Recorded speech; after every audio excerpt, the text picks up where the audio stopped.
আসসালামু আলাইকুম। আমি doctor Shahabuddin, professor of cardiology and head of the department, Sylhet MAG Osmani medical college. আজকে প্রথম লাইভে আমি ক্লাস নিতে আসছি, এটা আমার প্রথম অভিজ্ঞতা। আমি এর আগে কখনো লাইভে ক্লাস নিইনি। তো কিছু ভুল ভ্রান্তি অথবা থাকতে পারে, সেটা আপনারা ক্ষমা সুন্দর দৃষ্টিতে মার্জনা করবেন। প্রথমে আমি আমার নিজের ইন্ট্রোডাকশন দিতে চাই। আমি 1977 সালে সিলেট এমএজি ওসমান 77 সালে এসএসসি এবং 79 সালে এইচএসসি পাশ করি। সেই পটুয়াখালীর গলাচিপা একটা উপজেলা হাই স্কুল এবং কলেজ থেকে পরবর্তীতে 1985 সালে শেরেবাংলা এমএজি ওসমানী মেডিকেল কলেজ থেকে শেরেবাংলা এমএজি শেরেবাংলা মেডিকেল কলেজ থেকে এমবিবিএস পাশ করি এবং 2000 সালে আমি ঢাকা বিশ্ববিদ্যালয় এনআইসিবিডি জাতীয় হৃদরোগ ইনস্টিটিউট থেকে এমডি কার্ডিওলজি পাশ করি। প্রথমত আমি জাতীয় হৃদরোগ ইনস্টিটিউটে সহকারী রেজিস্ট্রার, পরে আরপি রেসিডেন্ট ফিজিশিয়ান এবং সহকারী অধ্যাপক হিসাবে কাজ করি। পরবর্তীতে আমি সিলেট এমএজি ওসমানী মেডিকেল কলেজে 2008 সালে এখানে চলে আসি। 2008 সাল থেকে অদ্যাবধি প্রায় 2020 সাল পর্যন্ত আমি এখানে কর্মরত আছি।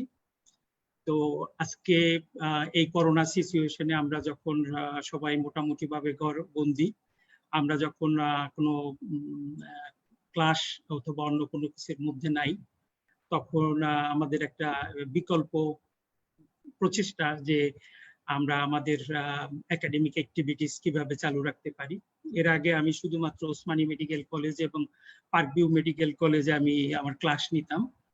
এখন একটা বৃহৎ অঙ্গনে আমার সুযোগ হয়েছে বেশ বড় সড়ো স্কেলে সবার সাথে আমার অভিজ্ঞতা শেয়ার করা। তো আমি এই অভিজ্ঞতা শেয়ার করার জন্য আজকে এখানে আসছি। আমি বর্তমানে সিলেট এমএজি ওসমানী মেডিকেল কলেজে কর্মরত আছি, আমি আগেই বলেছি। আজকে আমরা যে ব্যাপারটা নিয়ে আলাপ করব সেটা হলো হাইপারটেনশন। আমি আমার নিজের বর্ণনা দিয়েছি। হাইপারটেনশন সম্পর্কে বলতে গেলে মানে সবার ধারণা হতে পারে যে এটা একটা বড় ধরনের প্রেশার, হাই প্রেশার, অতএব এটা আমাকে মনে হয় কোনো উচ্চ পজিশনে অথবা উচ্চ আসনে আসীন করবে। আসলে টোটালি একটা সম্পূর্ণ ভুল ধারণা। High blood pressure never helps higher profits, কখনোই আপনাকে হায়ার কোনো প্রফিট দেবে না, হায়ার কোনো বেনিফিট দেবে না। আজকে আমরা যে সমস্ত জিনিসগুলো আমরা আলোচনা করার জন্য চেষ্টা করব, সেই সমস্ত জিনিসগুলোর মধ্যে থাকবে কিছু ইন্ট্রোডাক্টরি কথা, তারপরে আমরা কিভাবে হাইপারটেনশনকে ডিফাইন করতে পারি এবং এর কিছু ইপিডেমিওলজি, কিভাবে ব্লাড প্রেশার কন্ট্রোল হয়, ব্লাড প্রেশার এবং কার্ডিওভাস্কুলার রিস্ক ফ্যাক্টর, এবং how we can classify hypertension, what are the causes of hypertension, including its pathogenicity. Now the history of evaluation, now clinical research, complications, investigation. And finally, we will want to talk regarding the diagnosis and management of hypertension. We are planning to discuss all these things together today, and in our next classes we are planning to deal the hypertension in special conditions and special comorbid conditions. Now we are going to introduce the hypertension. What is it? Hypertension, in a very simple word, that is elevated blood pressure, is a serious medical condition that significantly increases the risk of heart, brain, kidney, and other diseases. Definitely, it is a positive relation with the heart, brain, and kidneys. It is a graded relationship. As the pressure is more, there is more risk to the heart, brain, and kidney. And overall, 1.13 billion people of the world, all over the world, have hypertension. But surprisingly, the 2/3 of this, the individual lives in the low and middle economic countries.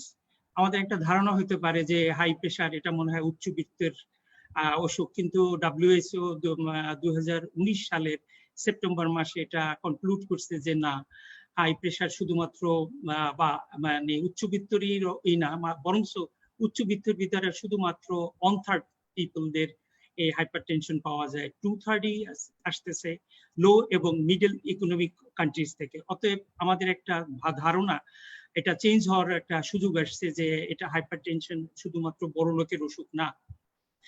এবং যদি আমরা একটা চিন্তা করি যে প্রতি 4 জন পুরুষের মধ্যে একজনের হাইপারটেনশন থাকবে এবং 5 জনের ভিতরে একজন উইমেনের হাইপারটেনশন থাকবে, সো মেল এবং ফিমেলের রেশিও যদি চিন্তা করি তাহলে দেখা যায় যে এটা খুবই কমন, প্রতি পুরুষে 4 জনে একজন এবং মানে মেয়েদের মধ্যে 5 জনে একজন হাইপারটেনশন আছে। অতএব আমরা যদি খুব ভালোভাবে হাইপারটেনশনটা পরীক্ষা করতে পারি তাহলে প্রতি 4 জন রোগীর সাথে আপনি একজন রোগী আপনি অবশ্যই হাইপারটেনশনের পাবেন, অথবা অ্যাজ এ হোল আপনার হাইপারটেনশনের কপিয়ে যায়। Next, hypertension is a major cause of premature death worldwide. এটা মানে এমনই একটা কজ যেটা প্রিভেন্টেবল, এবং এই কজটা মানে যদি আমরা প্রিভেন্ট করতে পারি, যদি হাইপারটেনশন আমরা কন্ট্রোল করতে পারি, ডেফিনেটলি এই সমস্ত প্রিমেচুর ডেথ থেকে আমরা মানে আমাদের সাবজেক্ট বা পেশেন্টদেরকে আমরা উপকৃত করতে পারবো। এর মধ্যে যদি আমরা দেখি যে 7.5 মিলিয়ন ডেথ পার ইয়ার, শুধুমাত্র মানে সমস্ত ডেথ যদি এভাবে ক্যালকুলেট করি তার ভিতরে প্রায় 12.8% ডেথ শুধুমাত্র হাইপারটেনশনের জন্য। এবং এই ডিসেবিলিটিটাও খুব কিন্তু কম না, অনেক ডিসেবিলিটি, প্রায় 57 million disability due to hypertension. So one of the global target for non-communicable disease is to reduce the prevalence of hypertension by 25% by 2020.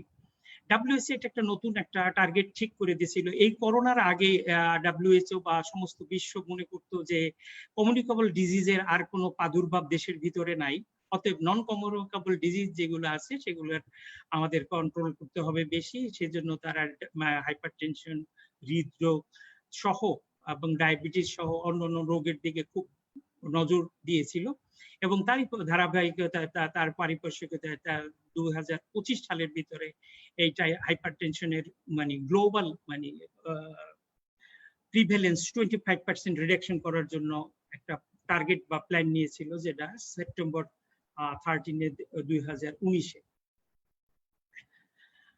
কিন্তু সবচেয়ে বড় কথা যেটা হতেছে সেটা হলো despite the major advantage in our understanding of its pathophysiology and the availability of the many drugs that can effectively reduce blood pressure in most of the hypertensive subjects, yet hypertension continues to be the most important modifiable risk factor for cardiovascular diseases.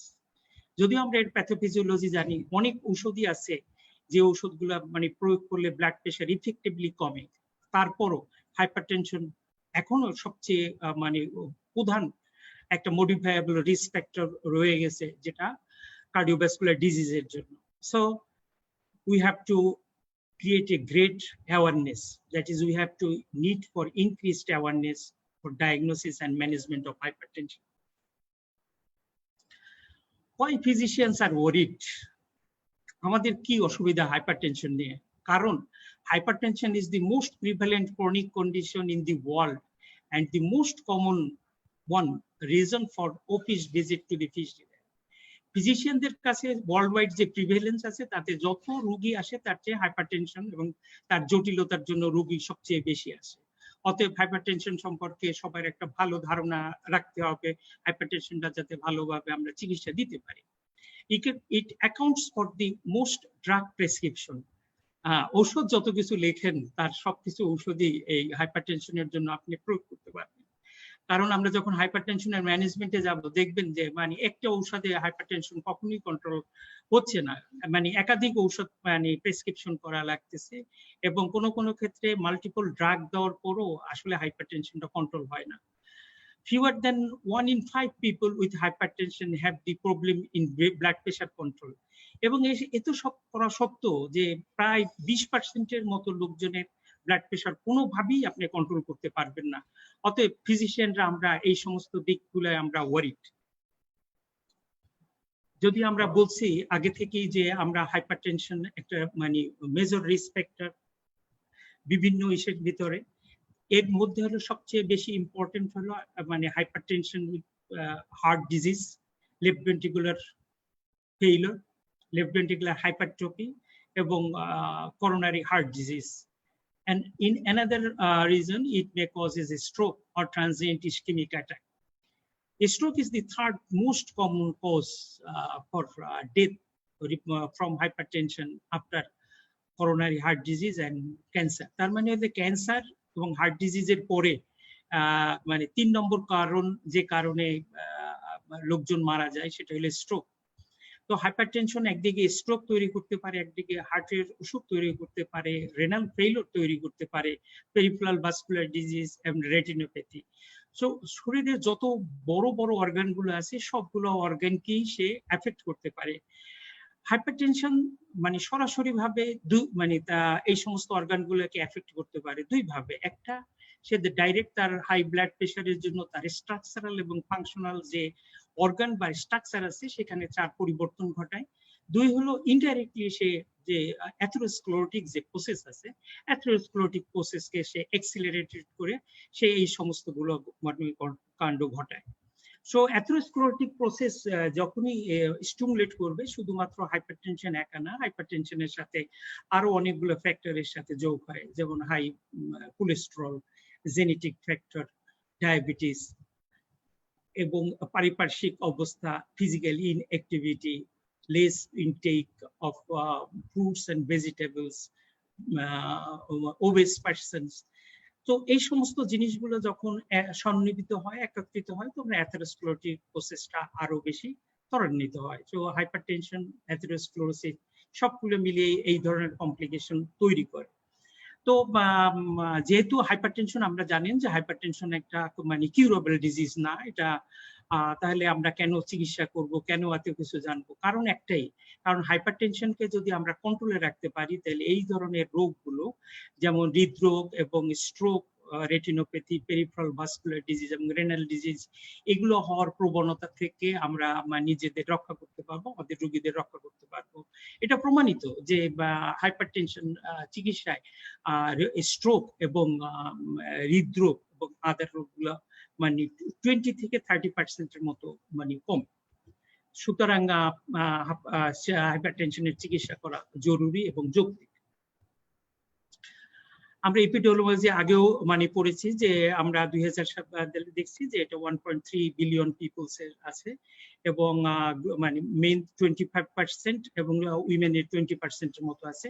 কিন্তু যদি আমরা মানে age মানে দেখি যে এটা যত age বাড়তে থাকবে তত হাইপারটেনশনের মানে প্রিভ্যালেন্স বা তত বাড়তে থাকে এবং ইনসিডেন্স মোটামুটি 8 এবং 5 এর মতো পর্যায়ক্রমে পুরুষ এবং মহিলাদের। এখানে একটা চার্ট যদি দেখেন তাহলে দেখবেন যে যত এজ বাড়তে থাকছে তত কিন্তু হাইপারটেনশনের প্রিভ্যালেন্স বাড়তে থাকছে। 70 বছরের উপরে প্রায় 70% লোকের হাইপারটেনশন মানে দেখা যায়। তাহলে এটা সহজে অনুমেয় যে এজ মানে খুব একটা ইম্পর্টেন্ট রিস্ক ফ্যাক্টর। কিন্তু যদিও বলা আছে এইজের সাথে সেক্স, এজ, রেস, ইথনিসিটি এবং জিওগ্রাফিক্যাল ভেরিয়েশন কোনটাই মানে হাইপারটেনশনকে মানে বাধান্বিত করতে পারে না। সে সব সেক্সে, সব এইজে, সব ইসে হাইপারটেনশন তার কমপ্লিকেশন ডেভেলপ করতে পারে। তো এইজের সাথে একটা সামান্য এখানে পরিবর্তন দেখানো হলো। ভেরি ফানি কোশ্চেন যে হোয়াট ইজ ব্লাড প্রেশার। আমি মনে করি যে হাই ব্লাড প্রেশার জানার আগে একটু ব্লাড প্রেশারটা কি সেটা জানা দরকার এবং ব্লাড প্রেশারের আসল কাজ কি সেটাও একটু জানা দরকার। Blood pressure, it is the lateral pressure exerted by the column of the blood on the blood vessels wall while flowing through it. So it is the flow blood pressure, lateral pressure when blood flowing through it, and blood pressure measured in millimeter of mercury. Sometimes it can be measured in millimeter of water also. There are several parameters that we consider during the measurement of the blood pressure. It is systolic blood pressure, diastolic blood pressure, pulse pressure, mean arterial pressure, and mean pressure. কেন আমি এই systolic, diastolic blood pressure এবং others blood pressure গুলোর কথা উল্লেখ করলাম, কারণ individually এবং ইন কম্বাইন্ড এই সমস্ত ব্লাড প্রেশার গুলা একটা অথবা একাধিক আমাদের কার্ডিওভাস্কুলার রিস্ক ফ্যাক্টরকে প্রেডিক্ট করতে পারে। যেমন systolic blood pressure, it is the blood pressure during systole and it is indicated by the first Karpov sounds, and diastolic blood pressure is the blood pressure when heart relaxes, that is in diastole, is the fifth Karpov sounds. Pulse pressure is the difference between the systolic and diastolic blood pressure. Mean arterial blood pressure, diastolic blood pressure plus 1/3 of the pulse pressure, and mid blood pressure, that is the sum of the diastolic and systolic blood pressure divided by the 2. In some regions, in some subjects, that the systolic blood pressure is alone is sufficient to cause the cardiovascular complications. In some region, diastolic blood pressures. So we will discuss in subsequent slides that which is responsible for which complications and in which ages. And basic principles of blood pressure regulation. As we know that there are several mechanisms that are responsible for control of blood pressures. That is, its cardiovascular, renal, pulmonary, endocrine, and other local tissue factors. These are the factors that actually controls our blood pressure according to our response. When this regulation is lost, there is elevations of the blood pressures, and the blood pressure is also affected by age, sex, body build, posture, sleep, emotion, and excitement. This is the normal physiological condition in which the blood pressure may vary according to age, sex, body build, posture, and sleep and equipment. And there is diurnal variations of blood pressure from morning to evening. Sometimes people may ask that my blood pressure falls in the night. This is not unusual. This is not unnecessary. That blood pressure slightly may fall in the evening or in the night also. As we know that blood pressure is controlled by the pumping of the heart, cardiac output, and peripheral resistance. All this is known all from our the physiologic difference.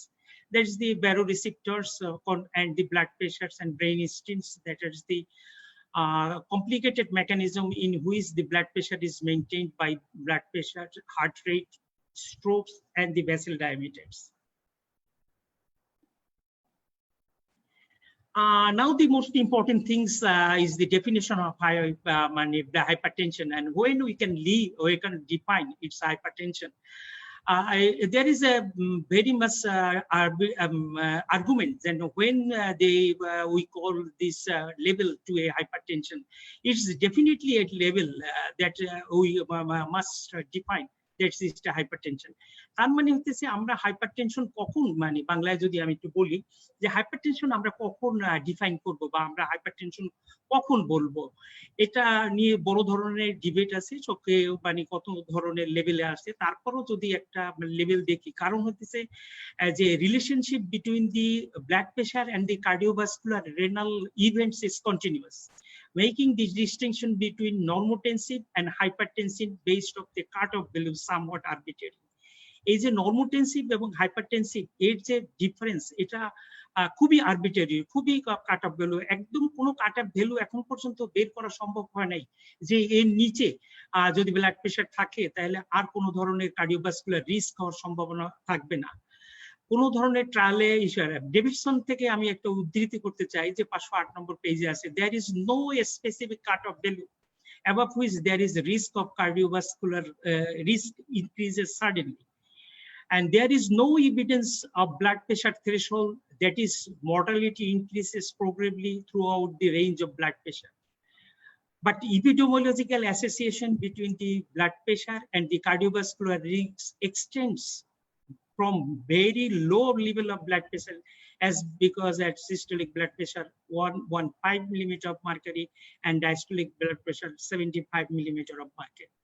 তার মানে হচ্ছে 115 millimetre systolic এবং 75 millimetre diastolic blood pressure আর উপরে থাকলেও আপনার cardiovascular risk হওয়ার সম্ভাবনা থাকবে।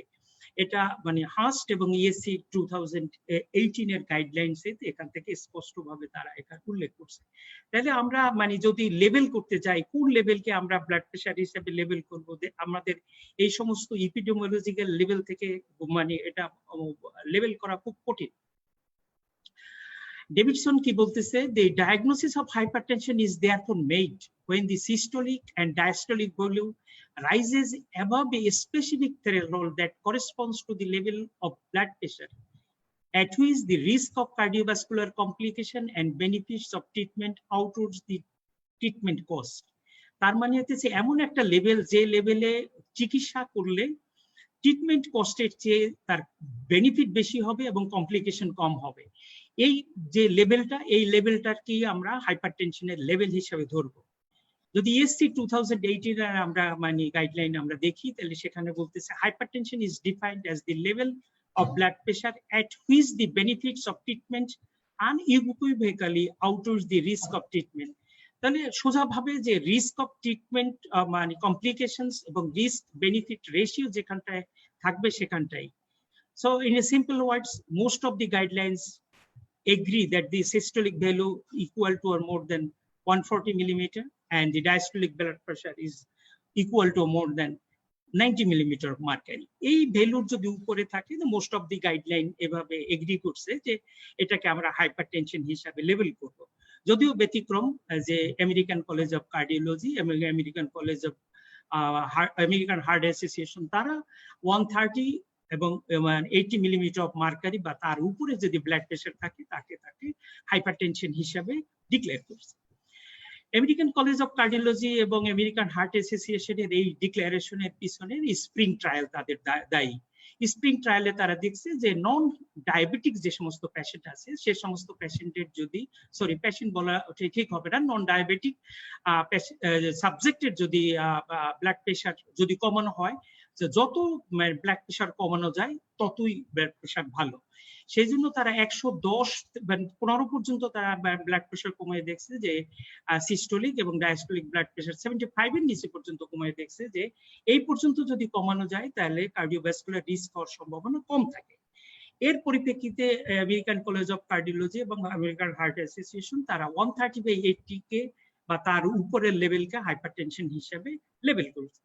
তো আমরা যারা মানে ফিজিশিয়ান আছি, আমরা যারা স্টুডেন্ট আছি, আমরা যারা এখানে আমি জানি আমার পোস্ট গ্রাজুয়েট স্টুডেন্ট আছে, আন্ডার গ্রাজুয়েট স্টুডেন্ট আছে, তাদের জন্য এখন লেভেল করা কোনটা কঠিন হবে। আমি আন্ডার গ্রাজুয়েট স্টুডেন্টদের জন্য বলবো, যেহেতু ডেভিডসনে আপনাদের 140/90 কে ব্লাড প্রেশারের লেভেল করা দেওয়া আছে, আপনারা যখন আপনাদের পরীক্ষার সময় আসবে আপনারা 140/90 কে আপনাদের কাট অফ ভ্যালু বা থ্রেশহোল্ড ভ্যালু আপনারা ধরবেন বা এর উপরে ব্লাড প্রেশার থাকলে আপনারা ব্লাড প্রেশার বলবেন। কিন্তু যারা পোস্ট গ্রাজুয়েট আছেন অথবা আমার যারা মানে ফিজিশিয়ানস এখানে আছেন, আমরা কার্ডিওলজিস্ট হোক বা ইন্টার্নিস্ট হোক অথবা অন্য যে কোনো ডিসিপ্লিনের থাকুক না কেন, তারা যদি নন ডায়াবেটিক পেশেন্ট থাকে তাহলে 130/80 ব্লাড প্রেশারের উপরে থাকলে সেটাকে হাইপারটেনশন হিসেবে লেভেল করবেন এবং লেভেল করার জন্য তার ট্রিটমেন্ট অপশন মানে অফার করবেন। সেই ট্রিটমেন্ট অপশন হতে পারে নন ফার্মাকোলজিক্যাল এবং ফার্মাকোলজিক্যাল। আমরা যখন ট্রিটমেন্ট অপশনের বেলায় আসবো তখন আমরা এই জিনিসগুলো আমরা আরো মানে ক্লিয়ার করবো। একইভাবে ব্রিটিশ হাইপারটেনশন এবং WHO এবং most of the hypertension society তারা 140/90 কেই হাই ব্লাড প্রেশারের কাট অফ ভ্যালু হিসেবে কাউন্ট করে ধরে রাখছে। কিছু কিছু টার্মস আমরা মাঝে মাঝে আমরা মানে দেখবো যে হাইপারটেনশন এমার্জেন্সি মানে এবং hypertension urgency, resistant hypertension, pseudo hypertension এবং মার্কড হাইপারটেনশন, হোয়াইট হাইপারটেনশন, এই সমস্ত কথাগুলো আমাদের সামনে আসবে। আমরা সিম্পল মানে যে হাইপারটেনশন এমার্জেন্সি বলতে আমরা কি বুঝি? হাইপারটেনশন এমার্জেন্সি বলতে আমরা এমন একটা কন্ডিশন বুঝি যেখানে হঠাৎ করে একটা প্রেশার খুব বাড়বে এবং এর সাথে টার্গেট অর্গান ড্যামেজ থাকবে। টার্গেট অর্গান ড্যামেজ মানে এইভাবে, যেমন অ্যাওর্টিক ডিসেকশন থাকতে পারে, পালমোনারি কনজেশন, করোনারি আর্টারি ডিজিজ এবং প্রোগ্রেসিভ রেনাল ডিজিজ, স্ট্রোক এবং এনকেফালোপ্যাথি। যদি সেরিব্রাল, কার্ডিয়াক, রেনাল এবং রেটিনাল এই সমস্ত কমপ্লিকেশন দেখা যায় এবং তার সাথে ফেয়ারলি রাইজ যদি ব্লাড প্রেশার থাকে, হঠাৎ করে যদি এই প্রেশারটা বাড়ে, তাহলে এটাকে আমরা হাইপারটেনশন এমার্জেন্সি হিসাবে বলবো।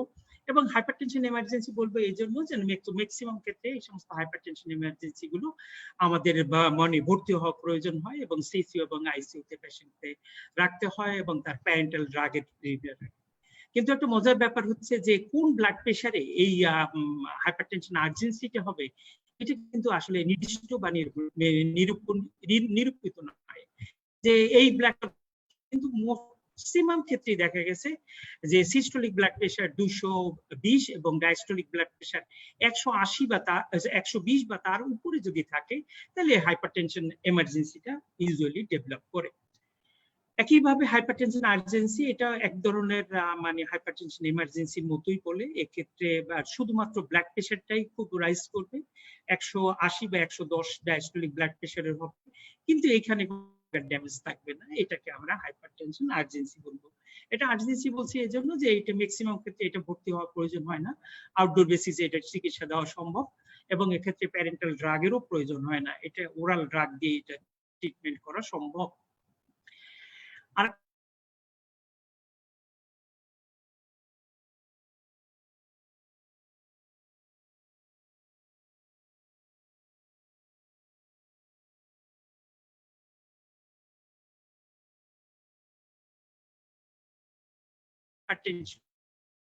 ভিতরে থাকতে, এই জন্য রেজিস্ট্যান্ট হাইপারটেনশন আপনি দেখবেন আপনার কাছে রোগী আসতেছে, একটা দুইটা তিনটা চারটা ঔষধ দিচ্ছেন, রোগীর কিন্তু ব্লাড প্রেশার কমছে না, তখন আপনার মানে ভিতরে একটা ধারণা হতে পারে যে এটা হয়তো বা সেকেন্ডারি হাইপারটেনশন এই ক্ষেত্রে থাকতে পারে।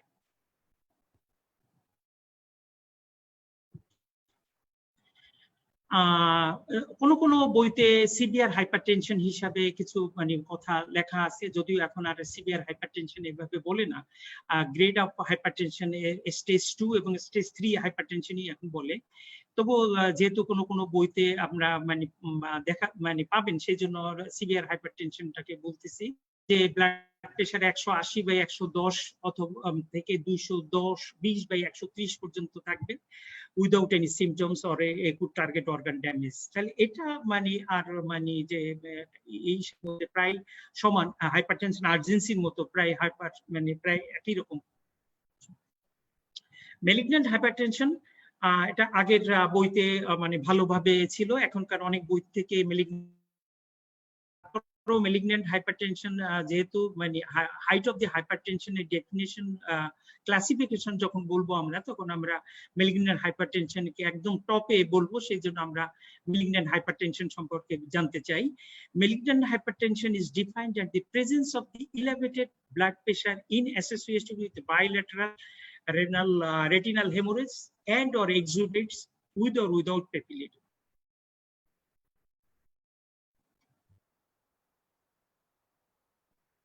খুব ইলেভেটেড থাকবে এবং তার সাথে রেনাল রেটিনাল হেমোরেজ অর এক্সুডেটস থাকবে, পেপিলিডিমা থাকুক বা না থাকুক, এটা ম্যালিগন্যান্ট হাইপারটেনশন হিসেবে বিবেচিত হবে।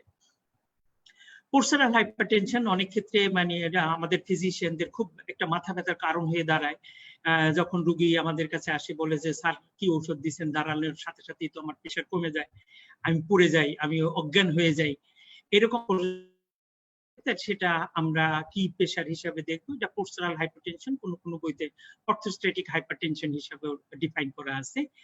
এবং this condition is defined as a reduction of the systolic blood pressure of at least 20 millimeter of mercury or diastolic blood pressure 10 millimeter of mercury within 3 minutes of quiet standing. আমি 3 minute দাঁড়ায় থাকার পরে যদি আমার at least অথবা diastolic blood pressure 10 যদি আমার কমে যায়, তাহলে সেইটাকেই আমরা মানে পোর্সারাল হাইপারটেনশন বলবো।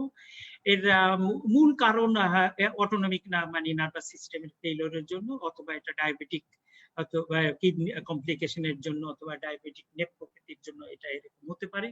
এটা খুব খারাপ একটা কন্ডিশন, এই কন্ডিশনে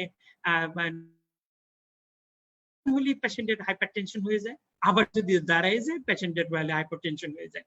এই যে হাইপারটেনশন আর হাইপারটেনশনের ভিতরে পেশেন্ট থাকে, এটা মানে পেশেন্টকে অনেকটা প্যানিক করে তোলে, দাঁড়াইলে এবং হাঁটতে করে। সেই ক্ষেত্রে রিঅ্যাসুরেন্স প্লাস কিছু ঔষধের মেডিকেশন এবং টাইট কন্ট্রোল অফ ডায়াবেটিস এগুলো যদি করা যায়, তাহলে মোটামুটি ভাবে পেশেন্ট ইম্পর্টেন্ট ফ্যাক্টর হয়ে দাঁড়ায়, কারণ অটোনমিক নার্ভাস সিস্টেমের এখানে কন্ট্রোল থাকে।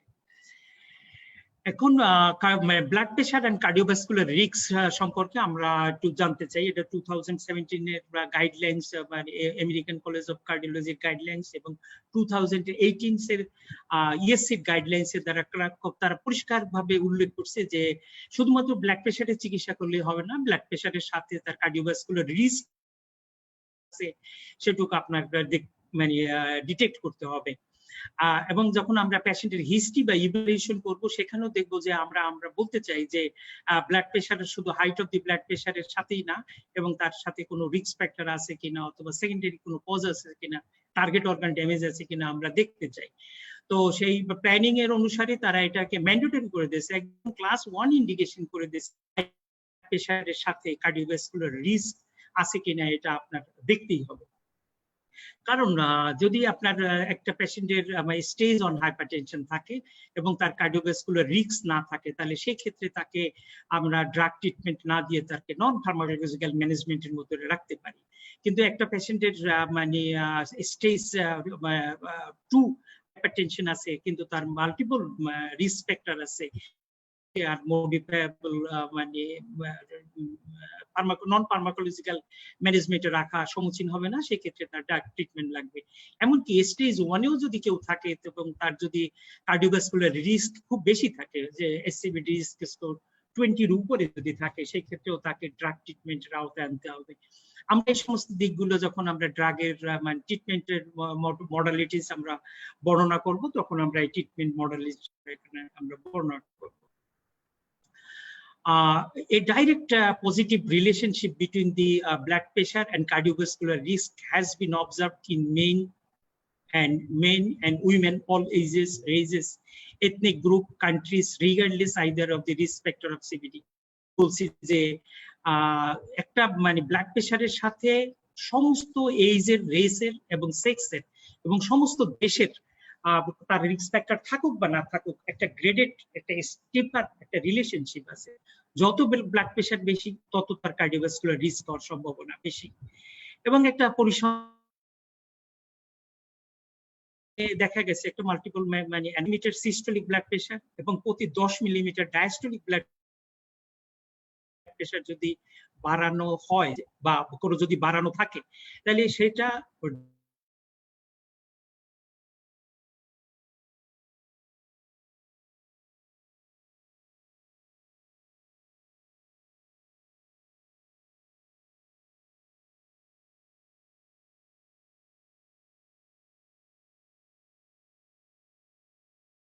কার্ডিওভাস্কুলার এবং স্ট্রোক হওয়ার সম্ভাবনা দ্বিগুণ।